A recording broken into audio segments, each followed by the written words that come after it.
नमस्कार दोस्तों। स्वागत है आपका अपने ही चैनल टॉप जीके ट्रिक्स पर, जहां पढ़ाई होती है दमदार, कॉन्सेप्ट होते हैं क्लियर और एग्जाम में नंबर आते हैं पक्के।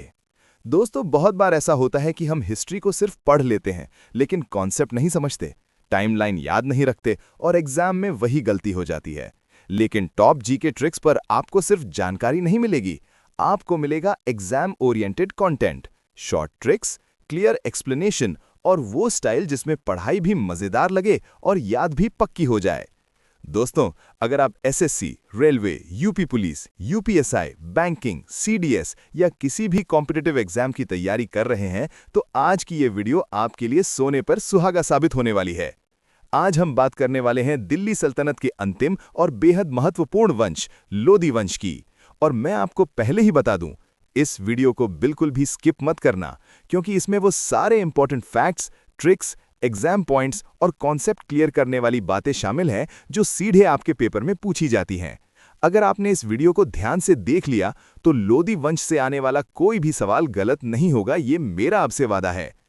दोस्तों, आज की इस वीडियो में हम जानेंगे लोदी वंश की स्थापना कैसे हुई, इसके प्रमुख शासक कौन थे, किसने आगरा की स्थापना की, लोदी वंश का पतन क्यों हुआ और 1526 की ऐतिहासिक घटना जिसने भारत का इतिहास बदल दिया। मतलब शुरुआत से लेकर अंत तक पूरा लोदी वंश एक ही वीडियो में कंप्लीट रिवीजन। दोस्तों, अगर आप पहली बार हमारे चैनल पर आए हैं तो एक छोटी सी रिक्वेस्ट है, अभी के अभी चैनल को सब्सक्राइब कर लीजिए, वीडियो को लाइक कर दीजिए और अपने उन दोस्तों के साथ शेयर कर दीजिए जो सच में सिलेक्शन का सपना देख रहे हैं, क्योंकि यहां पढ़ाई होती है स्ट्रैटेजी के साथ, मेहनत होती है डायरेक्शन के साथ और रिजल्ट आता है कॉन्फिडेंस के साथ। दोस्तों, और हां, वीडियो को बीच में मत छोड़ना, क्योंकि जैसे जैसे हम आगे बढ़ेंगे मैं आपको ऐसे इंपॉर्टेंट पॉइंट्स और ट्रिक्स बताऊंगा जो किताबों में सीधे सीधे नहीं मिलते लेकिन एग्जाम में बार बार पूछे जाते हैं।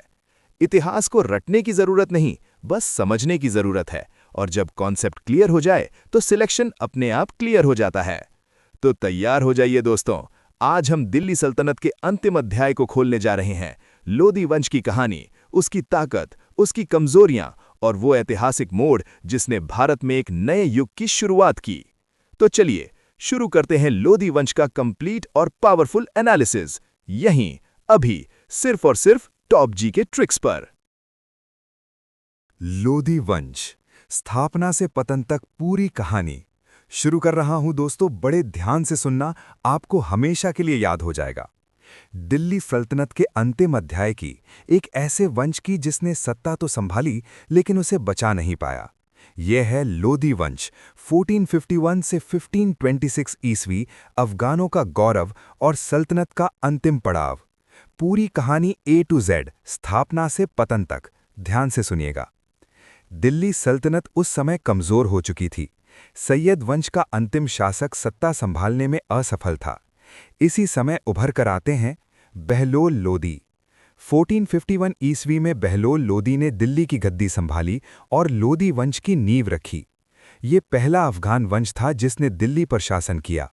अफगान सरदारों को उच्च पद दिए, जौनपुर पर विजय प्राप्त की, अपने व्यवहार से अमीरों का विश्वास जीता। बहलोल लोधी कठोर शासक नहीं था, बल्कि समझौते की नीति अपनाता था। उसने अफगान सरदारों में सत्ता में भागीदारी दी, यही उसकी ताकत भी थी और आगे चलकर यही कमजोरी भी बनी। इसके बाद सिकंदर लोदी, शक्ति और प्रशासन का शिखर। 1489 ईस्वी में बहलोल की मृत्यु के बाद गद्दी संभाली उसके पुत्र ने, सिकंदर लोदी। अगर कोई लोदी वंश का सबसे सक्षम शासक था तो वो सिकंदर लोदी था। 1404 ईस्वी में आगरा शहर की स्थापना की, राजस्व व्यवस्था मजबूत की, कृषि सुधार लागू किए, गुप्तचर तंत्र को संगठित किया। वो गुलरुखी उपनाम से कविता भी लिखता था, लेकिन धार्मिक नीति में कठोर था। कुछ मंदिर तुड़वाए गए, उसके शासन में सल्तनत मजबूत हुई, लेकिन अंदर ही अंदर अफगान सरदारों में शक्ति की भावना और बढ़ने लगी। आखिरी सुल्तान इब्राहिम लोदी से पतन की शुरुआत होती है। 1517 ईस्वी में गद्दी पर बैठता है इब्राहिम लोदी। यहीं से कहानी मोड़ लेती है।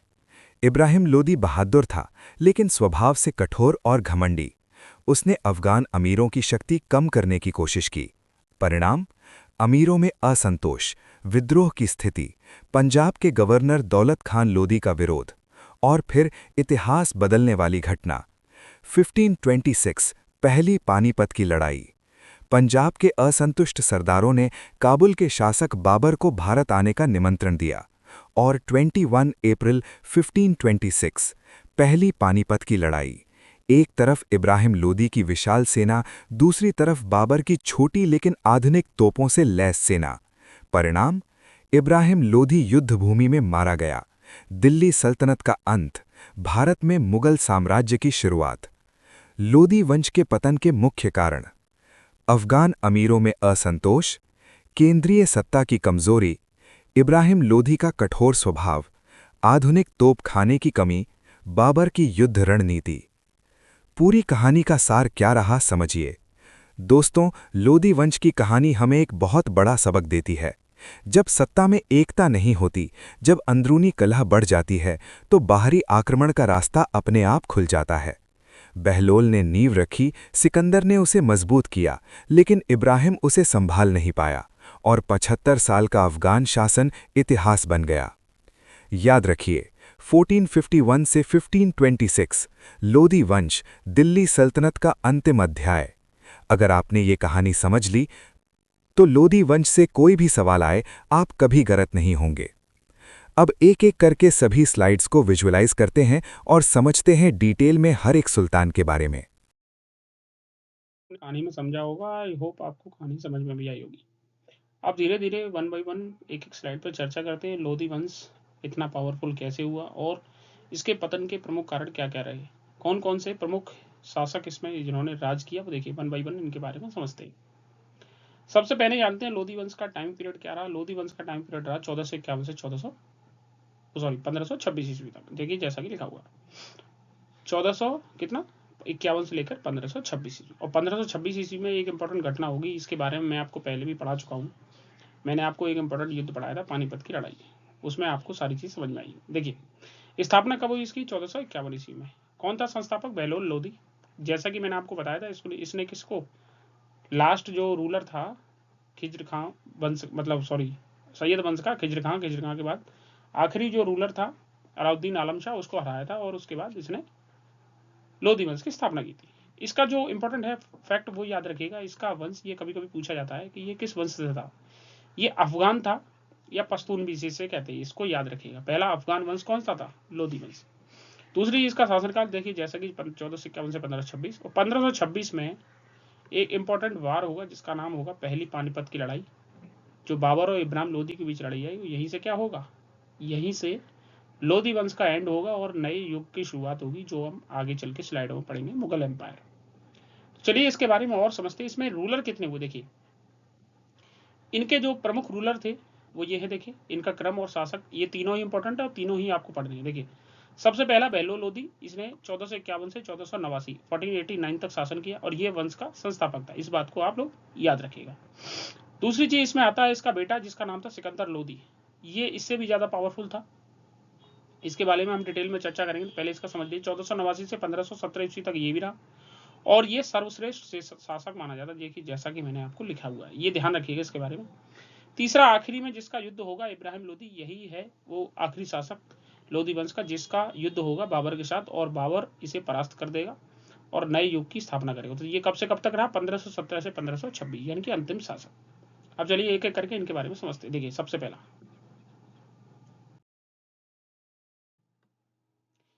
है बहलोल लोधी। जैसा मैंने आपको बताया, इसने क्या किया, देखिए बहलोल लोधी 1451 से 1489 ईस्वी तक रहा। इसने मेन काम क्या किया, देखिए समझिए। सैयद वंश का ये अंतिम शासक आलम शाह, अलाउद्दीन आलम शाह, जैसे मैंने कल आपको बताया, उससे इसने क्या किया, सत्ता ग्रहण की। इसने राजधानी दिल्ली ही रखी और दूसरी चीज इंपॉर्टेंट ये है, इसने जौनपुर को जीतकर सल्तनत में मिला दिया। इसने जौनपुर पर सबसे पहले क्या किया, आक्रमण किया और इसने क्या कर दिया, उसको दिल्ली सल्तनत यानी कि जो लोधी वंश था उसमें मिला दिया। तीसरी चीज, इसने अपने ही नाम के बहलोली सिक्के चलवाए। इस बात को याद रखिएगा, इसने बहलोली सिक्के चलवाए, इस बात को याद रखिएगा। कभी कोई पूछ लेता कि बहलोली सिक्के किसके द्वारा चलवाए गए, तो 3-4 ऑप्शन देगा, तो आपको याद रखना। अगला है, इसने अफगानों को उच्च पद दिया और ये सरल और दयालु शासक माना जाता था। इसलिए इसके आगे बढ़ते हैं और समझते हैं। देखिए और समझते हैं इसके बारे में। इसने बहलोली सिक्के चलाने के साथ साथ क्या किया, इसके आगे इसका बेटा आएगा 1489 से, वो इसमें सत्ता में नई रणनीति लागू करेगा। देखिए उसके बारे में समझते हैं। सिकंदर लोधी इंपॉर्टेंट है, इसको याद रखिएगा। 1489 से 1517 ईस्वी तक चला ये। इसके बारे में मैंने इंपॉर्टेंट ये लिखा भी है। देखिए लोधी वंश का सबसे योग्य और शक्तिशाली शासक था ये, बस बात को याद रखिएगा आप लोग। ये सबसे ज्यादा शक्तिशाली शासक था।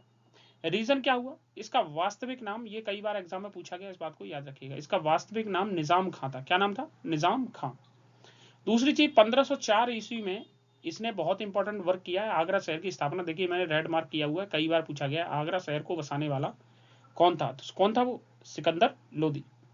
दूसरी चीज इसने क्या किया कि इसकी जो कैपिटल थी, इसने जो कैपिटल बना रखी थी वो थी सिकंदराबाद। कहां थी, सिकंदराबाद।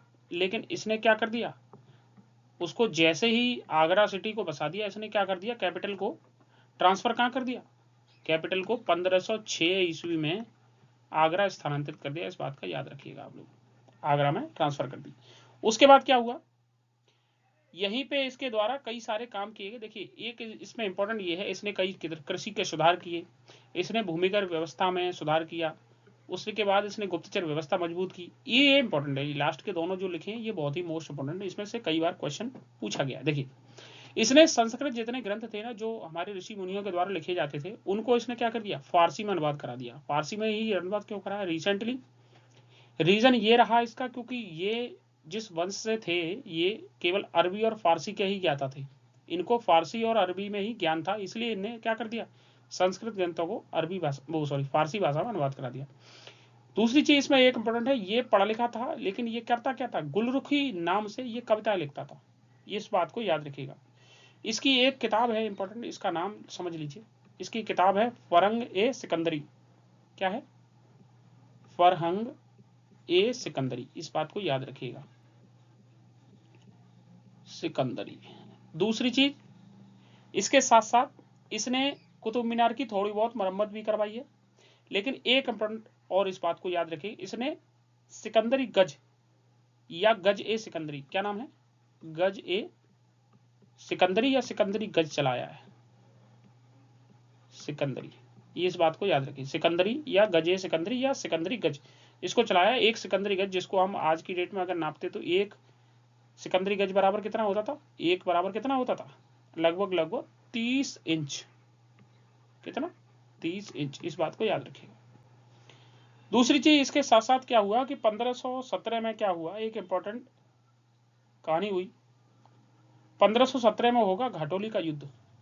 तो घाटोली का युद्ध होने के साथ साथ क्या होगा, जैसे ही इसकी सत्ता छूटेगी, यानी कि 1517 में ये सत्ता को छोड़ेगा, और उसके बाद सत्ता पे कौन विराजमान होगा, इसका बेटा। इसका बेटे का नाम क्या था, इब्राहिम लोदी। वो इस सत्ता पे जैसे ही धारण करेगा, उसी टाइम 1517 ईस्वी में होगा क्या, घाटोली का युद्ध होगा, जिसे खटोली का युद्ध या घाटोली का युद्ध कहते हैं, जिसमें असली जो रूलर रूल करेगा, असली जो रूलर रूल करेगा, उनकी भिड़ंत किससे होगी, उनकी भिड़ंत होगी राणा सांगा से। तो इस बात को भी समझेंगे। देखिए अगली स्लाइड में समझते हैं इसके बारे में। देखिए इब्राहिम लोदी यानी कि 1517 से 1526 ईस्वी, देखिए समझिए इसके बारे में। लोधी वंश का अंतिम शासक था, इंपॉर्टेंट है, इस बात को भी याद रखिए। दूसरा, ये कठोर और घमंडी स्वभाव का था। दूसरी चीज, इसने अफगान अमीरों से मतभेद पैदा कर दिए, यानी कि जब ये अफगान इसके साथी के थे, उनसे क्या कर दिया इसने, इन्हें मतभेद पैदा कर दिया। और 1517 ईस्वी में ही क्या हुआ, एक इंपॉर्टेंट युद्ध हुआ, जिसमें क्या हुआ, घाटोली, घाटोली या खतौली, दोनों ही नाम याद रखिएगा। इसका युद्ध हुआ, जो लोदी यानी कि इब्राहिम लोदी प्लस किसके बीच हुआ, लोदी प्लस, याद रखिएगा इसको, एक बार दोबारा लिख रहा हूं मैं आपके लिए, ये इब्राहिम लोदी प्लस किस किस के बीच हुआ है, ये इब्राहिम लोदी प्लस राणा सांगा के बीच हुआ, इस बात को याद रखिएगा। तो इसमें क्या हुआ, राणा सांगा की विजय हुई और इब्राहिम लोदी हार गया, इस बात को याद रखिएगा। फिर उसके बाद ये शासक कमजोर होता गया। आखिरी में क्या हुआ कि पंजाब के जो गवर्नर थे दौलत खान लोधी, इसने बाबर को भारत आने का निमंत्रण दे दिया। अंततः हुआ क्या कि 1526 ईस्वी में जब कहानी बिगड़ रही थी, उस टाइम क्या हुआ, बाबर ने पहली ही पानीपत की लड़ाई की। बाबर क्या हुआ, बाबर दूसरे राज्य से यानी कि दूसरे प्रांत से आकर उसने भारत में एंट्री की। यानी कि बाबर कहां से आया था, मैंने आपको स्लाइड में पढ़ाया होगा। तो उसमें हुआ क्या कि बाबर ने जैसे ही भारत में एंट्री की, उसके बाद यहाँ ये शासन चल रहा था जिसका नाम था इब्राहिम लोदी, ये शासन कर रहा था, इसको हरा दिया और इसी के साथ इस दिल्ली सल्तनत का अंत हुआ। देखिए दिल्ली सल्तनत का आखिरी वंश यही था और मुगल साम्राज्य की यहाँ से शुरुआत होगी। एक चीज इसमें इंपॉर्टेंट है, इसको नोट करके याद रखिएगा कि युद्ध में मारा गया पहला सुल्तान जो बाबर ने मार दिया था, युद्ध में मारा गया ये फर्स्ट सुल्तान था। इस बात को याद रखिएगा, कभी कभी पूछ लेता है कि पहला सुल्तान ऐसा कौन सा था जिसने युद्ध के टाइम अपने प्राणों को त्याग दिया, वो यही था, इब्राहिम लोदी। तो ये पूरी चीजें आपने समझ ली होंगी। अब धीरे धीरे करके इनके क्वेश्चन की प्रैक्टिस करते हो, समझते देखिए क्या है। अब देखिए मैंने प्रीवियस ईयर के सारे रिलेटेड इंपॉर्टेंट क्वेश्चन जो लेटेस्ट एग्जाम पैटर्न पर आधारित हैं, इनको डेट वाइज कंपाइल किया है। किस डेट में कौन सा एग्जाम पूछा, कौन से एग्जाम में कौन सा क्वेश्चन पूछा गया है। और मैं आपसे इतना जरूर कहता हूं कि आप जब भी किसी टॉपिक को लगाएं तो उसके बाद 100% टॉपिक कंप्लीट जब भी होगा जब आप उसके प्रीवियस ईयर क्वेश्चन लगाएंगे। अगर आपने वीडियो देख ली, ट्रिक समझ ली, लेकिन उसके बाद क्वेश्चनों की प्रैक्टिस नहीं की तो वो टॉपिक आपको क्लियर नहीं होगा। इसलिए मेरी आप सभी से रिक्वेस्ट है, जरूर अगर आपने कंप्लीट किया है इस वीडियो को तो पूर्ण कंप्लीट करें, जिससे ये टॉपिक हमेशा के लिए क्लियर हो जाएगा। तो देखिए क्या है क्वेश्चन, कैसे। पहला क्वेश्चन क्या है, लोधी वंश का संस्थापक कौन था इनमें से। देखो सिकंदर लोधी नहीं, ये तो दूसरा था। दौलत खान लोधी नहीं, ये तो चाचा था इसका इब्राहिम लोधी का। बहलोल लोधी ये तो संस्थापक ही था, आपको भी पता है। बहलोल लोधी कौन था, संस्थापक था, ऑप्शन सी सही। इब्राहिम लोधी ये नहीं, ये तो तीसरा शासक था। लोधी वंश की स्थापना कब हुई, 1451 से 1517 ईस्वी, आपको याद होगा। आगे बढ़ते हैं, ऑप्शन ए सही है। अगला देखिए, लोधी वंश किस समुदाय से संबंधित था, किस समुदाय से संबंधित था, मैंने आपको बताया था ना, कौन था ये, अफगान, ऑप्शन बी सही है, याद रखिएगा आप इसको। अगला क्वेश्चन देखिए, आगरा शहर की स्थापना किसने की थी, या आगरा शहर किसने बसाया था, कौन था वो, सिकंदर लोधी। कब बताया था, आपको भी पता होगा, 1504 ईस्वी। और ये राजधानी कब बनाई थी उसने, सिकंदराबाद से स्थानांतरित कब की थी, 1506 ईस्वी में राजधानी को स्थानांतरित कर दिया। तो उसने कहां से, सिकंदराबाद से, कहां पे, आगरा। अगला क्वेश्चन देखते हैं, देखिए अगला क्वेश्चन, सिकंदर लोधी का वास्तविक नाम क्या था। देखिए एसएससी ने पूछा हुआ है सीजीएल में, क्या नाम था उसका, निजाम। हाँ, ऑप्शन ए सही है, याद रखिएगा। अगला देखिए, लोधी वंश का अंतिम शासक कौन था, देखिए इनमें से कौन था, इब्राहिम लोधी, ऑप्शन सी सही है आपका। इस बात को आपको ही पता होगा, मैंने आपको पढ़ाया है। अगला देखते हैं, पहली पानीपत की लड़ाई किस वर्ष हुई थी। देखिए मैंने आपको कई बार समझा चुका हूँ और कई बार पढ़ाया भी होगा। 21 अप्रैल 1526 ईस्वी, फर्स्ट बैटल ऑफ पानीपत, यानी पानीपत की पहली लड़ाई किस किस के बीच हुई, इब्राहिम लोधी और कौन था उधर से, बाबर। आपको बताया था मैंने अच्छे तरीके से, कब हुई थी, 1526, इसमें इब्राहिम लोधी हार गया था और ये बाबर की विजय हुई थी। इसके साथ साथ इब्राहिम लोधी मारा भी गया था, इसमें मैंने आपको समझाया भी था अभी रिसेंटली। देखिए अगला क्वेश्चन यही है, 1526 ईस्वी की पहली पानीपत की लड़ाई किसके बीच हुई, देखिए ये बाबर और इब्राहिम लोधी। कौन सा ऑप्शन सही है, option B is your right answer. अगला क्वेश्चन देखिए, जौनपुर पर विजय किसने प्राप्त की थी। देखिए अगर आपने स्लाइड को सही तरीके से समझा होगा तो सबसे पहली ही स्लाइड में मैंने आपको बताया था अच्छे तरीके से, आपको याद भी होगा कौन था वो, कौन था इनमें से, इब्राहिम लोधी या फिर सिकंदर लोधी या फिर बहलोल लोधी। देखिए इब्राहिम लोधी तो सिकंदर लोधी के बाद आया था, तो ये तो था ही नहीं। सिकंदर लोधी बहलोल लोधी के बाद आया, तो ये भी नहीं था, तो कौन सा था, सी बहलोल लोधी, याद रखिएगा, ऑप्शन सी सही है। अगला देखिए, सिकंदर लोधी ने आगरा की स्थापना कब की थी। देखिए ऑप्शन आ गया, ऑप्शन सी 1504 ईस्वी। इंपॉर्टेंट क्वेश्चन है, यूपी पुलिस ने पूछा, देखिए 2020 में, और भी कई बार पूछा है। अगला क्वेश्चन देखिए, बहलोल लोधी किस कबीले से संबंधित था। देखिए इसका क्वेश्चन का आंसर क्या है, ये लोधी अफगान वंश का था, या जिसे पश्तून भी कहते थे, इस बात को याद रखिएगा। अगला क्वेश्चन, सिकंदर लोदी का वास्तविक नाम क्या था? इस क्वेश्चन का जवाब आप मुझे कमेंट बॉक्स में जरूर देंगे। आपको पता है, आपने सारी स्लाइडों को समझा है, तो आप इसका जवाब मुझे कमेंट बॉक्स में जरूर दें, जिससे कि मुझे भी पता चले कि आपने पूरी वीडियो कंप्लीट की और अच्छे तरीके से इसका रिवीजन किया।